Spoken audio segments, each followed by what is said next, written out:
नमस्कार। ग्रहों की गोचरीय स्थिति पर रेगुलर वीडियो पाने के लिए साप्ताहिक राशिफल, मासिक राशिफल, त्रैमासिक राशिफल और ग्रहों के बाकी गोचर पर भी रेगुलर अपडेट्स पाने के लिए, जिसके हिसाब से आप अपने जीवन में थोड़ी गाइडेंस प्राप्त कर सकें, इसके लिए मेरे चैनल को अवश्य सब्सक्राइब करें। जिन लोगों ने सब्सक्राइब कर रखा है वो ऑल ये जो नोटिफिकेशन सेटिंग होती है इसको क्लिक करें, क्योंकि कभी कभी कुछ लोग बोलते हैं उनको नोटिफिकेशन नहीं मिलती। आशा करता हूं चैनल को सब्सक्राइब करेंगे और रेगुलर वीडियोस अवश्य आप देखेंगे। नमस्कार। ओम गणेशाय नमः। ओम नमः शिवाय। मैं निखिल ज्योतिषाचार्य आप सभी का मेरे चैनल पर पुनः स्वागत करता हूं। आशा करता हूं कि आप सभी स्वस्थ होंगे। महादेव की कृपा आप सभी पर सदैव बनी रहे। ये वीडियो कन्या यानी कि वर्गों के लिए बहुत विशेष है, क्योंकि ये वीडियो है 30 मार्च से 5 अप्रैल 2026 के साप्ताहिक राशिफल के बारे में। कैसा रहेगा आने वाला सप्ताह कन्या के लिए।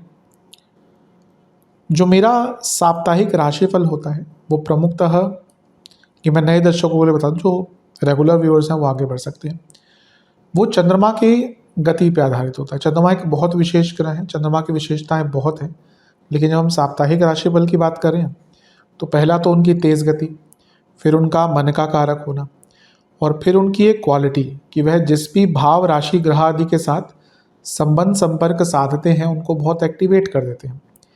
इन सभी कारणों से चंद्रमा का जो गोचर होता है वो बहुत विशेष बन जाता है। चंद्रमा के गोचर के कारण हमारे मन, मस्तिष्क, विचार, स्वभाव, सोचने के तौर तरीके, दृष्टिकोण, हर चीज़ पर डायरेक्ट इम्पैक्ट पड़ता है। उसको समझने के लिए साप्ताहिक राशिफल बहुत विशेष होता है। इस अंधकारमय जीवन में ज्योतिष एक मात्र विद्या है जो हमें थोड़ा सा सहारा देती है, गाइड करती है। भले ही ये राशिफल बहुत ही सामान्य आधार पर दिए जाएं, लेकिन एक जनरल गाइडेंस के लिए बहुउपयोगी होते हैं। यदि आपकी लग्न राशि या चंद्र राशि कन्या है, वर्गो है, दोनों ही देख सकते हैं राशिफल को। जहाँ से सूट और लेट ज़्यादा करता है आपको वहाँ से देखिए। व्यक्तिगत तौर पे मेरा मानना है कि लग्न से देखेंगे तो अच्छा, इनकेस नहीं पता है तो चंद्र राशि से भी इसको देख सकते हैं। शुरू करते हैं। चंद्रमा आपके 12वें घर में होंगे, यानी कि सिंह में। ऑलरेडी 30 मार्च को यहीं पे होंगे, 29 की शाम को आ चुके होंगे, और 31 मार्च रात के 10 बजे तक यहीं पर रहेंगे। 12वें घर के चंद्रमा यूँ तो बहुत अच्छे नहीं होते, और यहाँ पर केतु के साथ भी हैं, यानी कि ग्रहण दोष, राहु केतु के बीच में फंस गए। बुध का प्रभाव है, वैसे तो लग्नेश है लेकिन बुध खुद छठे घर में है। मंगल का प्रभाव है, तो थोड़ा मिश्रित प्रकार का समय है। पहले फिर भी हम अच्छी चीज़ों की बात कर लेते हैं। 11वें घर के जो स्वामी हैं चंद्रमा, वो केतु के साथ 12वें घर में बैठे हैं। ये अपने आप में दिखाता है कि कोई पैसे का काम आपका फंसा हुआ था, इनकम का काम फंसा हुआ था, इनकम रिलेटेड काम फंसा हुआ था, वो आपका पूर्ण हो सकता है। कोई लोन आपको नहीं मिल रहा था, कोई लोन से संबंधित प्रॉब्लम आ रही थी, कोई बैंक से संबंधित प्रॉब्लम आ रही थी, कोई एडमिनिस्ट्रेटिव प्रॉब्लम आ रही थी, वो कार्य पूर्ण हो सकता है। कोई मेडिकेशन आपको सूट नहीं कर रही थी, डॉक्टर बदलकर, इलाज बदलकर उसको ठीक किया जा सकता है। इन सब कार्यों के लिए अच्छे हैं। चंद्र मंगल योग बन रहा है जो धन के लिए अच्छा होता है, और मंगल क्योंकि अष्टमेश है, जिनके 2 नंबर के काम है, अनऑर्थोडॉक्स वर्क है, नॉर्मल से हटकर कुछ काम करते हैं, विदेश के कुछ काम करते हैं, उनके लिए अच्छा है। बुध स्वयं लग्नेश है, तो उनका छठे घर में होना थोड़ी गति प्रदान करेगा, क्योंकि चंद्रमा को देख रहे हैं। और कोई लीगल काम, कोई रिटर्न वर्क आपका अटक रहा था, वो पूर्ण हो सकता है। राहु केतु में जब चंद्रमा होते हैं तो व्यक्ति की सोच बदलती है। ठीक है कि राहु और केतु के बीच में जब भी चंद्रमा होते हैं तो चंद्रमा सेंसिटिव होते हैं, पर बड़ी बड़ी खोज करने वाले लोग वही रहे हैं जिनके चंद्रमा या लग्न या लग्नेश राहु केतु से प्रभावित होते हैं। ऐसे लोग थोड़े अलग होते हैं, नॉर्मल से या भीड़ का हिस्सा नहीं बनना चाहते। तो यहाँ पे यहाँ पे तो हम कुंडली की बात नहीं करें, हम राशिफल की बात करें, तो जो 2-2.5 दिन है ना, वहाँ पे आप कुछ ऐसा कर सकते हैं जो नॉर्मल से हटकर हो। अगर आप कुछ करना चाहते हैं, आप नॉर्मल से निकलकर कुछ अलग करना चाहते हैं, तो बहुत अच्छा टाइम है। लेकिन चंद्रमा केतु के साथ हैं और 12वें घर में है, आसपास कोई ग्रह नहीं है, साथ में कोई ग्रह नहीं है, केमद्रुम योग है। कोई ग्रह नहीं, मतलब कि केतु और राहु को केमद्रुम दोष में हम नहीं लेते। ठीक है, 12वां घर अच्छा नहीं होता, केमद्रुम दोष, राहु केतु मानसिक रूप से बहुत तंग करेगा टाइम। चिंताएं, जो इच्छाएं पूरी नहीं हो पाई, कभी कभी ना तो होता है कि हम सब सही चल रहा है, नॉर्मल चल रहा है, फिर अचानक से कुछ याद आ जाता है, कुछ ख्वाहिशें, कुछ ख्वाब याद आ जाते हैं, फिर हमारा मन कहीं अतीत की गलियारों में भटकना शुरू हो जाता है, तब ये कर लिया होता, तब वो मिल गए होते, तब वो मिल गई होती। तो वो सारी चीज़ें कभी कभी हर व्यक्ति के मन में आती हैं, इंसान है तो ये वो टाइम है जब अतीत की बातें मन में आ सकती हैं, जो काश वाली चीज़ें होती हैं ना, काश ये हो गया होता, वो सारी चीज़ें मन में आती हैं। ठीक है, इसमें कुछ गलत नहीं है, हर व्यक्ति के अंदर इमोशंस होते हैं, अलग अलग प्रकार के होते हैं, बस उसमें इतना मत बह जाइएगा कि आप वर्तमान से निकल जाएं, प्रेजेंट से निकल जाएं। मंगल का प्रभाव, बुध का प्रभाव, चंद्रमा अग्नि तत्व की राशि में है, केतु अग्नि तत्व, मंगल अग्नि तत्व, भयंकर एग्रेशन। बुध का प्रभाव इम्पल्सिव एग्रेशन प्लस कंफ्यूजन, 12वां भाव इनसिक्योरिटीज, ये सारी ही चीज़ें सही डायरेक्शन पे नहीं लेके जा रही। बहुत ध्यान दीजिए, खर्चे भी बढ़ सकते हैं, इन सब चीज़ों पर आपको नियंत्रण रखना है। नवांश कुंडली बता रही है कि गलत लोगों को अपनी तरफ अट्रैक्ट करेंगे, तो किसी पर भरोसा ना करें। दशांश कुंडली, कार्य क्षेत्र में अगर अपने आप को बेटर करना है तो अपने आप को अपलिफ्ट कीजिए। बिजनेस की जहाँ तक बात है, मेरे हिसाब से आप बहुत अच्छा कर सकते हैं बिजनेस में, बस प्रयास ये करना है आपको कि बदलाव जो है ना वो प्रैक्टिकल हो। अभी आपके जो भी बदलाव कर रहे हैं ना, आप ला रहे हैं, बिल्कुल अनप्रैक्टिकल है। इस टाइम पे रियलाइज हो जाएगा आपको। लव लाइफ, अपनी तरफ से चीज़ों को ठीक कीजिए। हम दूसरों की गलतियां तो यूं चुटकी बजाकर निकाल देते हैं, तुम में ये गलती है, तुम में वो गलती है। अगर हम अपनी गलतियां मानना शुरू कर देना, यकीन मानिए, नॉट ओनली लव लाइफ, जीवन बहुत अच्छा हो जाएगा। पर ईजियर सेड देन डन, लेकिन थोड़ा सा हो सकता है अगर कुछ गलतियां हो रही हैं, रिलेशनशिप में प्रॉब्लम आ रही है, तो मे भी गलतियां आपकी भी हो। पहले अपने आप को सुधारें। वैवाहिक जीवन, कुछ भी अच्छा नहीं हो रहा, मतलब चीज़ें बहुत नॉर्मलाइज सी हो चुकी हैं। आज का टाइम वैसा नहीं है कि जब एक्साइटमेंट ना हो और वैवाहिक जीवन चल जाए, क्योंकि डिस्ट्रैक्शंस है। पहले डिस्ट्रैक्शन नहीं होती थी, आजकल डिस्ट्रैक्शन इतनी है तो हर व्यक्ति को लगता है कि हमारा जीवन कुछ में कुछ भी नहीं है। तो कुछ नयापन लाइए। स्टूडेंट्स, अच्छा मौका है, कुछ निकल गया था हाथ से, कुछ अपॉर्चुनिटी निकल गई थी, वापस आती हुई दिख रही है। सेहत के दृष्टिकोण से अच्छा, मैं शायद बताना भूल गया, छठे घर से मंगल, 12वें घर के केतु, चंद्रमा 12वें घर के, ये इंजरीज और एक्सीडेंट का योग बनता है, केयरफुल रहिएगा।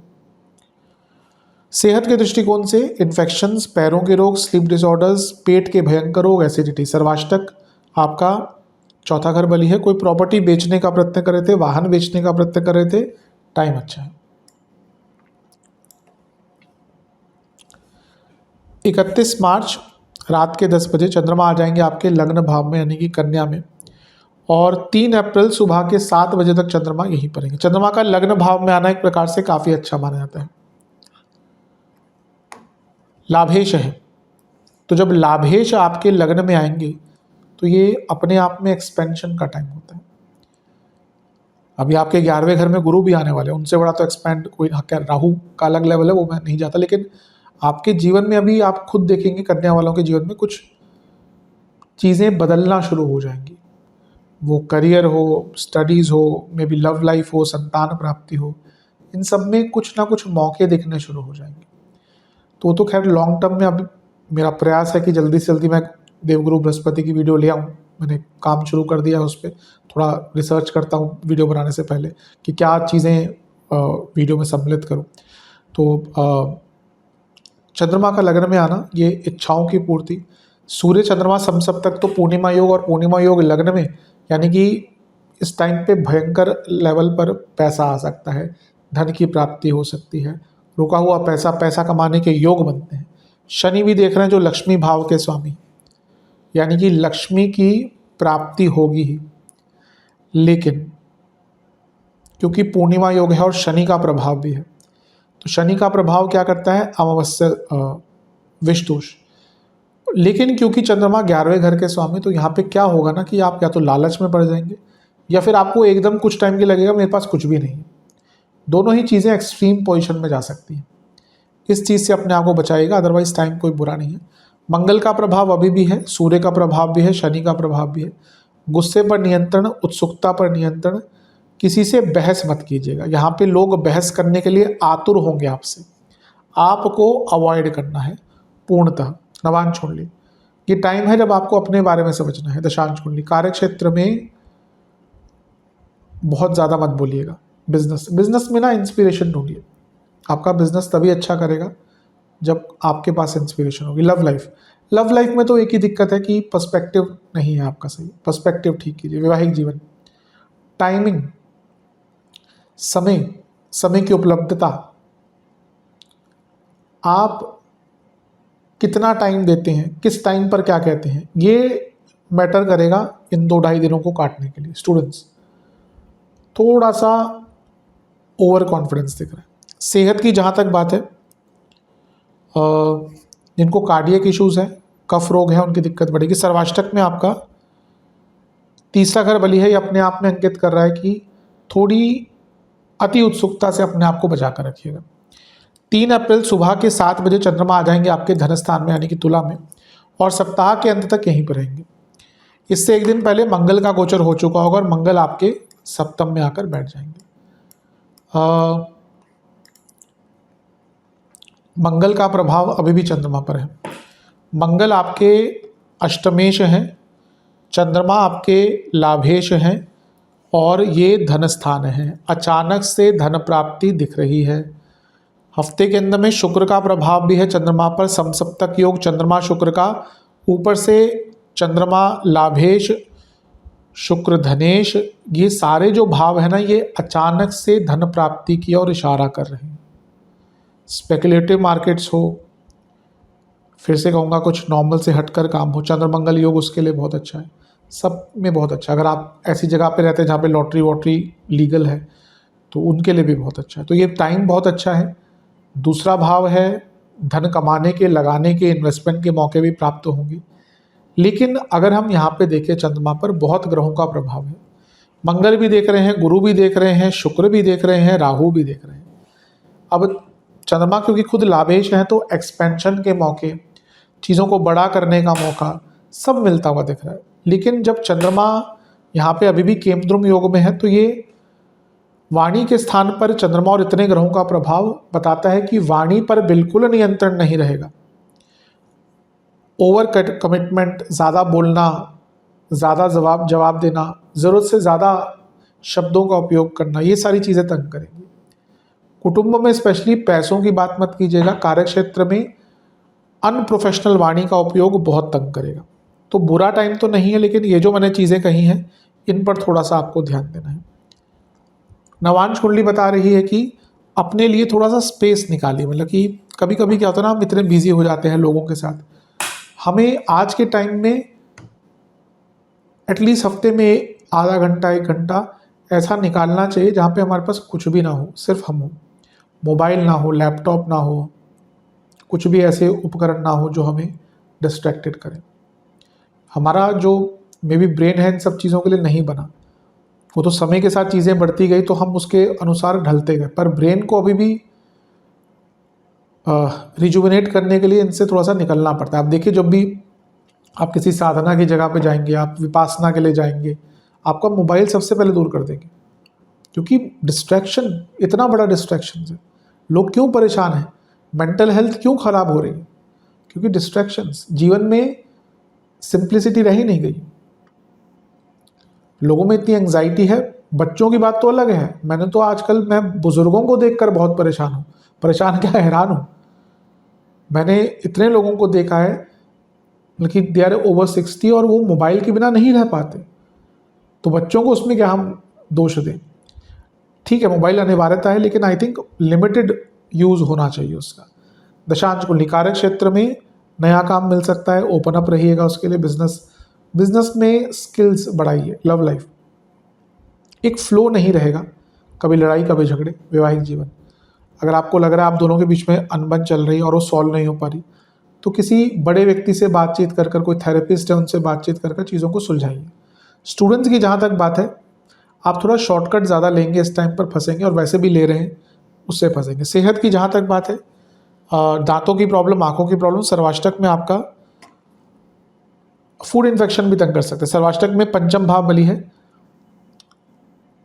किसी की बातों में आकर कहीं पर पैसा मत लगाइएगा और कम बोलिएगा। उपाय के स्वरूप में गणेश जी की आरती कीजिएगा, लड्डुओं का भोग लगाइएगा गणपति जी को। आशा करता हूँ वीडियो काम आएगा। चैनल पर नहीं सब्सक्राइब कीजिए, वीडियो को लाइक कीजिए। मिलता हूँ अगली वीडियो में, तब तक के लिए ओम नमः शिवाय।